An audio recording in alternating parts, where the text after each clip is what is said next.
Qu'est-ce que le cinéma? Quelle est votre définition du cinéma? Si le cinéma n'est qu'une belle histoire, alors ce n'est rien de plus qu'un livre avec des images animées, un peu de montage, de la musique, bref, un simple divertissement. Les Wachowski ont une théorie différente. Pour eux, chaque élément d'un film, qu'il vienne du script ou des éléments de mise en scène, est un outil pour transmettre une idée et une vision du monde. Bienvenue dans Pourquoi j'ai raison, et vous avez tort. Les Wachowski sont probablement parmi les plus grands artistes actuellement employés par Hollywood. D'ici 20 ou 30 ans, ils seront regardés avec la même estime par leur profession que Orson Welles, Hitchcock ou le trio Lucas, Scorsese, Spielberg. Mais comme souvent, ils ne font pas l'unanimité parmi leurs contemporains, et leurs travaux révolutionnaires sont souvent moqués et incompris. Surtout, ils s'attendent à avoir un public actif qui ne reçoit pas seulement le film, mais le challenge et le questionne autant que lui-même et son opinion, et autant qu'ils l'ont fait avec leur script. Ce sont des personnages assez atypiques. Nés à Chicago au milieu des années 60, ils ont toujours travaillé ensemble depuis leur entreprise de maçonnerie jusqu'à vendre le premier des centaines de scripts qu'ils écrivent sur leur temps libre, Assassins. Déçus par le sort réservé à leur scénario, au point d'essayer de faire retirer leur nom du film, ils présentent celui de Bound à Dino De Laurentiis comme mise à l'épreuve de leurs compétences de cinéaste. La bonne réception du film validera la mise en chantier de leur coup d'éclat, The Matrix, et ses deux suites Matrix Reloaded et Matrix Revolution. C'est là qu'ils deviennent véritablement atypiques, puisqu'entre 2002 et 2008, Lawrence Larry Wachowski entame les procédures pour changer de sexe. Elle est aujourd'hui connue sous le nom de Lana Wachowski. Certaines rumeurs disent qu'elle serait la mère du personnage de Lilou. Le duo, jusque-là nommé les frères Wachowski, devient désormais les Wachowski.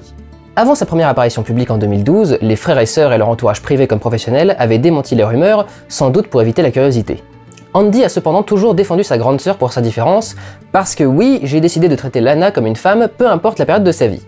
Notons d'ailleurs qu'elle est mariée depuis 2009 avec une femme, Karyn Winslow. Andy Wachowski, quant à lui, est marié à Alyssa Balls-in-Game. Non, je plaisante pas, elle s'appelle Balls-in-Game. Perso, si je suis le frère de Lana Wachowski et que ma femme s'appelle Couille en péril, je planque tous les couteaux et ciseaux de la maison. Et en fait, leur carrière ne leur permettra jamais de retrouver l'amour massif du public. Les deux suites de Matrix vont complètement perdre une audience qui pensait la victoire de son héros acquise, et la suite ne sera guère plus attirante. Speed Racer, leur retour aux affaires en 2008, sera violemment rejeté, tandis que Cloud Atlas, un véritable chef-d'œuvre sorti en 2012 et co-réalisé avec Tom Tykwer, le réalisateur du parfum, parviendra à peine à faire des bénéfices.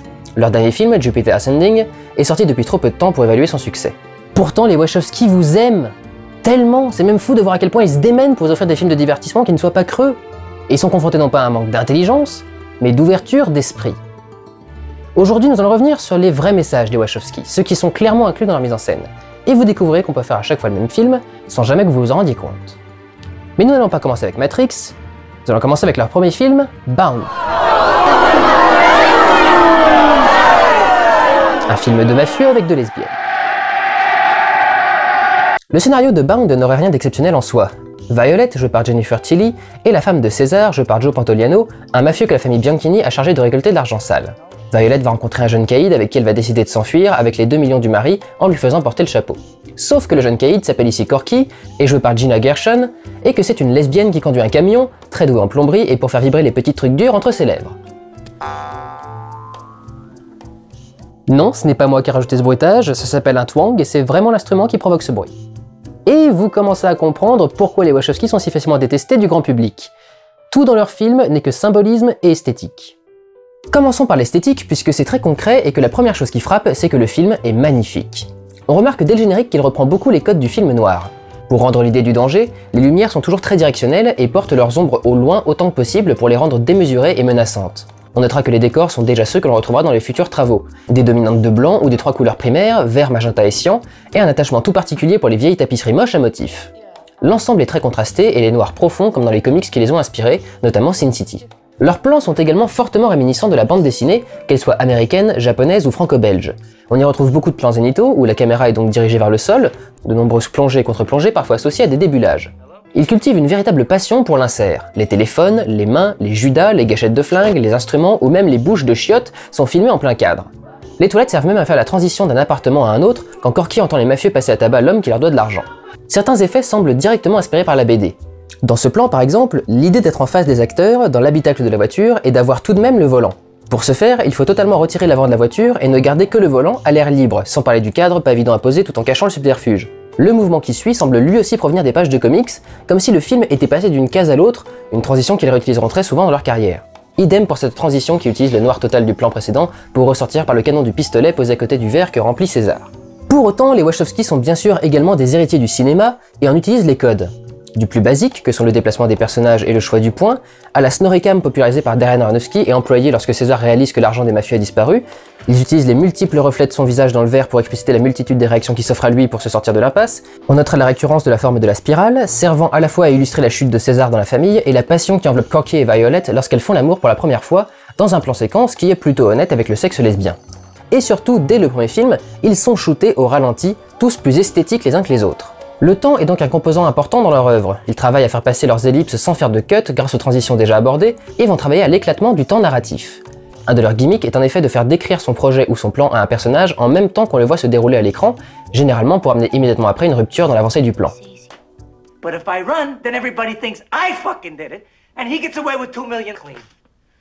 Et là, vous allez voir sur combien de niveaux de lecture travaillent les Wachowski, parce que la raison d'être de ce gimmick, c'est justement d'expliciter ce message. Il n'y a pas de fatalité au destin, aucun schéma dont on ne puisse se sortir. L'idée de Bound ne peut pas se résumer à faire un film de mafieux avec des lesbiennes, surtout que même si elles sont traitées de façon très cliché, elles n'en demeurent pas moins bien plus réalistes que les lesbiennes qu'aurait inclus dans leur film n'importe quel autre réalisateur moins désireux de faire avancer les choses. La sobriété et la passion de la scène de sexe en sont la parfaite démonstration, comme le fait d'avoir casté des lesbiennes connues de San Francisco pour la scène du bar. Chaque personnage remplit une fonction symbolique. Corky est le jeune caïd, César c'est le mari irrespectueux, Violet la femme fatale, etc. Mais les deux femmes travaillent à en sortir. Corky voudrait bien être vue comme autre chose qu'une ancienne criminelle, mais quand elle va dans un bar lesbien, elle tombe sur une flic qui casse son cou. Violet voudrait bien sortir de son rôle de femme fatale. On peut d'ailleurs voir que là où elle porte des robes sexy et colorées quand elle est avec des hommes, elle porte des jeans et vêtements plus sombres quand elle est avec Corky, et qu'elle est donc elle-même. On peut un peu plus résumer Bound à un film sur les cages dans lesquelles les gens s'enferment. Corky et Violet, mises dans des cases pour leur marginalité, être des femmes dans un monde d'hommes comme la mafia, être lesbiennes dans un monde hétérosexuel, n'ont qu'une envie, c'est de les faire tomber et se construire elles-mêmes. Elles sont à l'opposé de César, qui lui est tellement enfermé dans son statut au sein de la famille mafieuse, qu'il voit la folie s'emparer de lui quand l'équilibre fragile de tout cela est mis en péril. Car où mieux trouver des personnages qui s'enferment dans des règles et des dogmes qu'il est mortel de remettre en question que dans la mafia? Le film lui-même libère parfois son style film noir, qui part faire des détours par le film de super-héros ou d'horreur, le film d'auteur et logiquement, le film lesbien, prouvant cette volonté des Wachowski de ne jamais se contenter d'une seule option tout en faisant un choix clair. Tout le jeu du plan de Corky et Violet, c'est de jouer sur les frustrations que provoque la cage de César. Il voit Johnny, le fils du patron de la mafia joué par Christopher Meloni, qui à l'époque voulait être le voleur quand il jouait aux gendarmes, ne pas respecter les règles de la famille et pourtant destiné à en reprendre la tête. Ça le met en rage parce que lui a passé sa vie à jouer dans les règles et n'aura jamais un poste plus important que celui qu'il a atteint. C'est donc sur Johnny que les deux femmes vont faire porter les soupçons du mari quand elles prennent l'argent, et prisonnier de son dogme, ses dogmes d'ailleurs, aussi bien mafieux que sexuels, il faudra qu'il ait la vérité sous les yeux pour pouvoir la comprendre. C'est avec une connaissance parfaite du monde de la mafia et des réactions de son mari pour Violet qu'elles vont réussir à s'en sortir. Corky est au-dessus de tout soupçon, car César n'imaginerait jamais qu'une femme soit une menace pour lui ou son mariage, et Violet tire parti de son image de femme faible et en détresse et d'objet sexuel pour conduire les hommes qui l'entourent à faire ce qui l'arrange. Il ne faut pas oublier non plus le symbolisme factuel, souvent très important pour illustrer le propos de l'histoire. Plusieurs symboles lesbiens sont dans le film, comme le tatouage d'une Labarus. L'eau sert à plusieurs reprises à représenter la sexualité féminine, ce qui n'est jamais plus clair que lorsque Corky répare le lavabo de Violet comme dans un mauvais porno. Bonjour, je viens réparer le lavabo. Nous avons presque fait le tour de Bound, je voudrais maintenant vous proposer un petit jeu. Je vais vous montrer deux extraits qui viennent de Matrix et vous essayez de trouver ce qu'ils ont en commun. Vous avez trouvé? Eh bien ce sont des scènes qui utilisent des bruitages qui viennent directement de Bound. En effet, vous pourrez entendre exactement les mêmes bruits de téléphone et d'ascenseur que dans le premier film des Wachowski, et même retrouver plus ou moins les mêmes plans. Je veux à peine dire qu'ils ont trouvé l'inspiration de Matrix en tournant Bound, c'est surtout que Bound contenait déjà les idées principales des Wachowski, et à vrai dire, le schéma est tellement suivi qu'on peut clairement tisser des parallèles entre les personnages de chaque film. J'y reviendrai plus en détail, mais gardez-le en tête. C'est là qu'on passe à ce qui vous intéressait probablement le plus dans cette vidéo, la trilogie Matrix. Je ne vais pas revenir sur les multitudes de niveaux de lecture et d'interprétation du film, qui sont trop nombreux et requièrent trop de connaissances pour être interprétés de façon adéquate.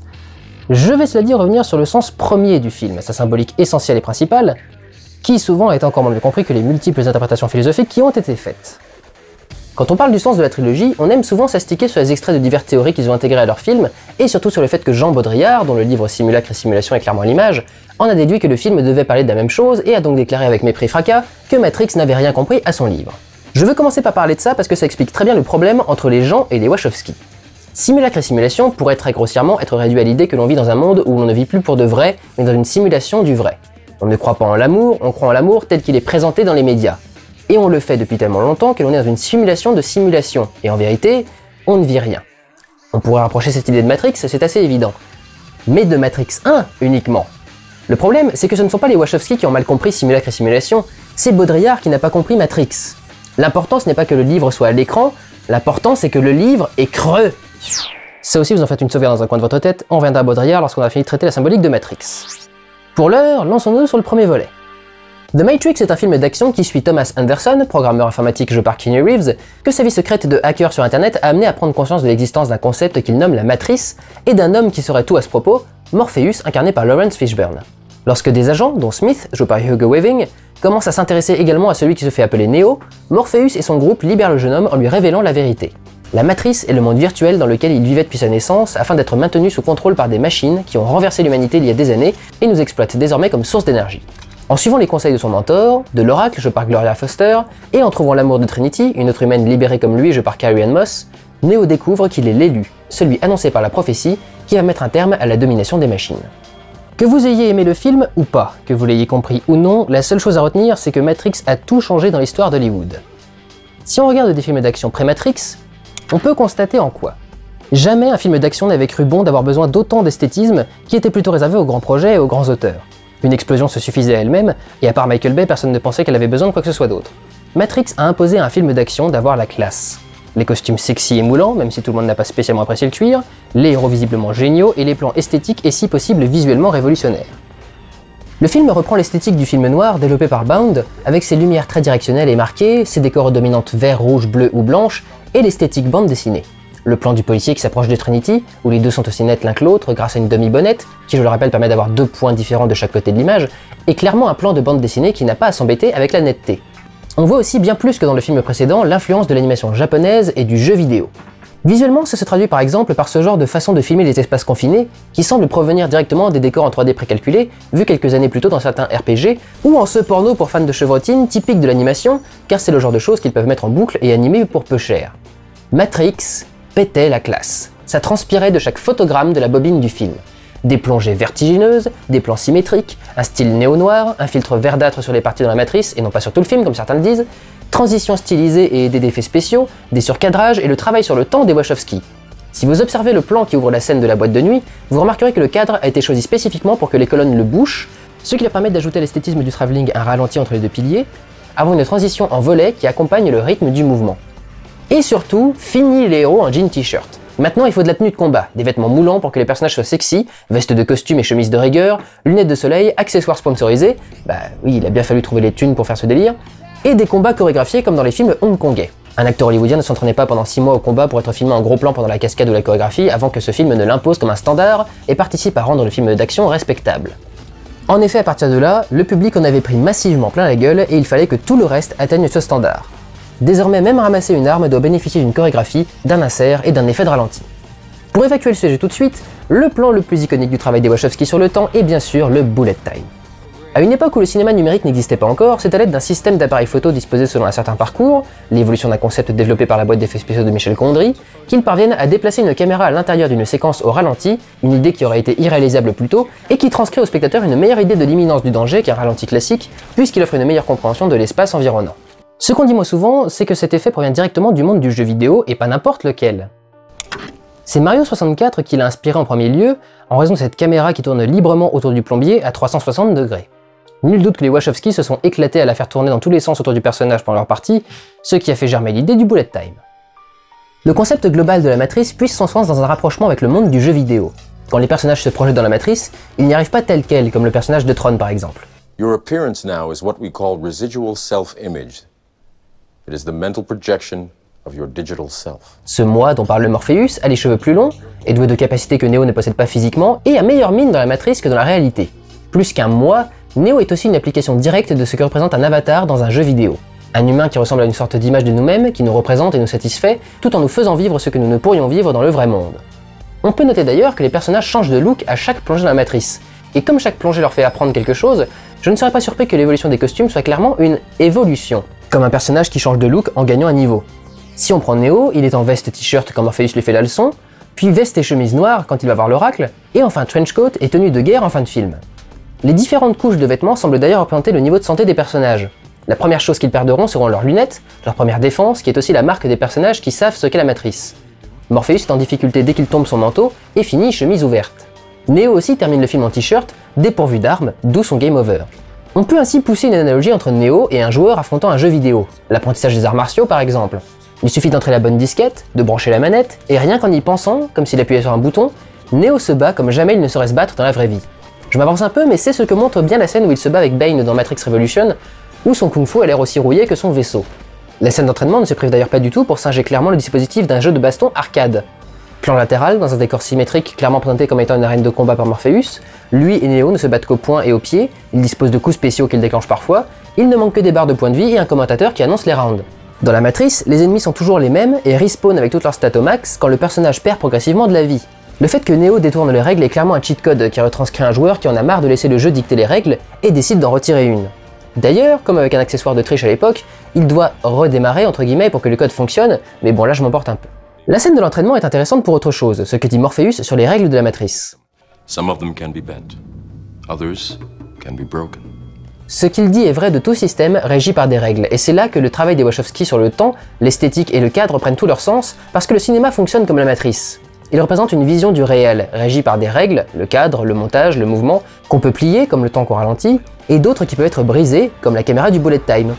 Le sous-texte vis-à-vis du cinéma ne peut pas être plus clair qu'avec cette réplique. You have to let it all go, Neo. Fear, doubt, and disbelief. Neo doit accepter que ce qu'il croit être le réel n'est pas le réel, et qu'il peut s'autoriser à modifier les règles de la réalité, tout comme le spectateur doit accepter qu'un film prenne des libertés par rapport au vrai monde, et c'est en ayant cette première ouverture d'esprit que Neo peut comprendre les codes qui l'entourent. D'ailleurs, les Wachowski libèrent leur film de son genre à de multiples reprises à nouveau, comme Neo se libère des règles, puisque le film switch entre le film d'action grand spectacle, le film noir, la science-fiction steampunk, le film d'auteur ou encore le western. Et maintenant, on va commencer à parler des symboles qui expliquent Matrix, en commençant par le commencement. Qu'est-ce que la matrice? Au sens 2, pour quand même la montrer. On a pu faire exactement le même film, avec les mêmes scènes et les mêmes effets spéciaux, sans avoir à montrer ce code vert qui défile verticalement. Voici une réponse conne. Ah non mais les Wachowski c'est trop des voleurs quoi, ils ont tout piqué à Ghost in the Shell. Pardon, excusez-moi, c'était juste une conne tout court.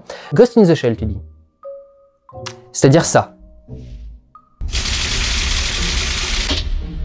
Ah bah non mais attends, ça se voit trop quoi. En quoi? Hein? En quoi c'est pareil? Bah... C'est vert? Voilà. Donc, quand c'est pareil mais que c'est pas pareil, ça s'appelle de l'inspiration, pas de la copie.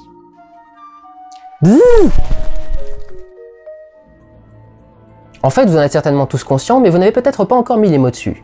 La matrice, c'est quoi? C'est un code. Et pourquoi on utilise ce code? Pour représenter le monde virtuel tel qu'il est, et non plus sous son apparence de réel. Les opérateurs comme Tank ou Link dans les suites sont tellement habitués à le lire qu'ils le décodent sans y penser, et peuvent même prédire les événements avec une petite marge d'avance. Et lorsque Neo acquiert le statut d'élu, c'est le pouvoir qu'il débloque, voir la matrice en code, mais dans l'espace également. Or, que nous a dit Morpheus sur la matrice? You can see it when you look out your window, or when you turn on your television. You can feel it when you go to work, when you go to church, when you pay your taxes. Tout ce qu'il vient de citer fait étrangement partie du même champ lexical, celui de la société aliénée. Un divertissement de masse destiné à faire consommer, religion, obéissance à l'État, tout ce qui instaure des règles et cloisonne la vie. La matrice, c'est le système, la société, l'ensemble des règles créées pour le contrôler. Travailler pour gagner de l'argent et pouvoir consommer, c'est-à-dire vivre dans une société capitaliste comme celle que dénoncent les Wachowski. Avec un nom pareil, tu m'étonnes qu'il soit communiste.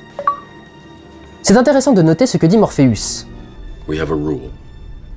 We never free a mind once it's reached a certain age. It's dangerous.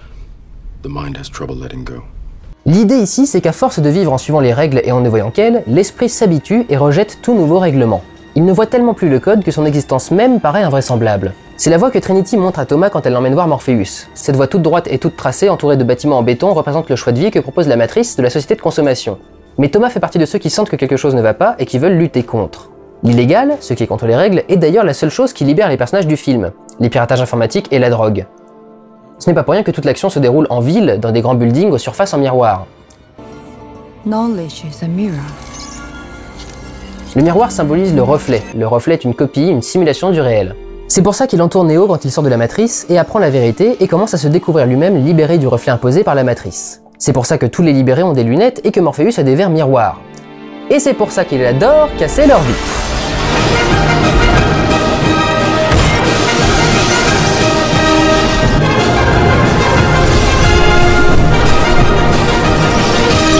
Ce n'est pas pour rien également que le combat contre Smith se déroule dans un métro, incarnation même de la vie aliénée du citadin comme le dit l'expression métro boulot dodo.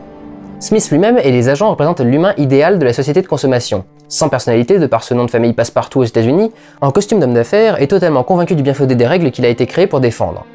Vous remarquerez que la population de la Matrice est lourde de sens dans la scène où Morpheus met Neo en garde sur les agents.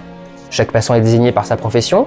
Businessmen, teachers, lawyers, carpenters. On voit essentiellement des hommes et femmes d'affaires, mais on peut aussi repérer une religieuse ou des marins qui représentent des règles morales ou de discipline.